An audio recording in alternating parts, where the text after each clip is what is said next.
এই 70টি জায়গাতে আমরা ইফতার দেওয়ার চেষ্টা করব। ইফতারগুলো বিভিন্ন ইউনিয়নে বিভিন্ন স্পটে যাচ্ছে এবং আমাদের ইফতার বিতরণ হবে।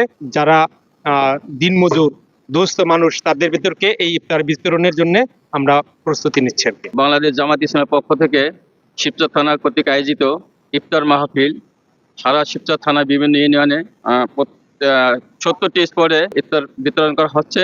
ইফতারগুলো বিভিন্ন ইউনিয়নে বিভিন্ন স্পটে যাচ্ছে এবং দেখা যাচ্ছে অটো ভ্যান, রিক্সাওয়ালা, ভ্যান, বিভিন্ন স্থানে এইগুলি আমাদের ইফতারগুলা গ্রুপ দুঃখী, এতিম মিসকিন বা শ্রমিক যারা আছে তাদের মাঝে ইফতারগুলো আমরা বিতরণ করব। বসুন্ধরা টিস্যু অশুদ্ধতার বিরুদ্ধে এক বিন্দুও ছাড় নয়।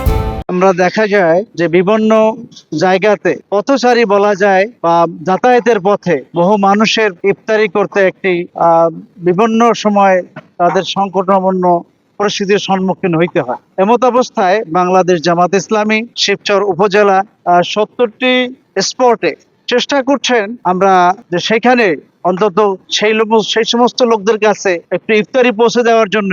সে কোথায় ইফতারি করবে এটা সেই সময় সে জানে না। তো এই বিষয়টি হচ্ছে আসলে আমরা এটা দিয়ে শুরু করলাম। আল্লাহ রাব্বুল আলামিন আমাদেরকে যদি সামর্থ্য দান করেন এবং আমরা যদি আল্লাহ রাব্বুল আলামিনের মেহেরবানিতে বেঁচে থাকি, তাহলে এই ধরনের প্রোগ্রাম আমরা আগামীতে আরো অনেক বেশি করে করার এবং এই শ্রেণীর মানুষদের কাছে নিয়মিত যাতে করে ইফতার পৌঁছে দেওয়া যায় সেই ব্যাপারেও আমরা চেষ্টা করবো ইনশাআল্লাহ। তো সেই জন্য আজকে আমাদের প্রথম শুরু হলো যে আমরা আজকে এই 70টি জায়গাতে আমরা ইফতার দেওয়ার চেষ্টা করব।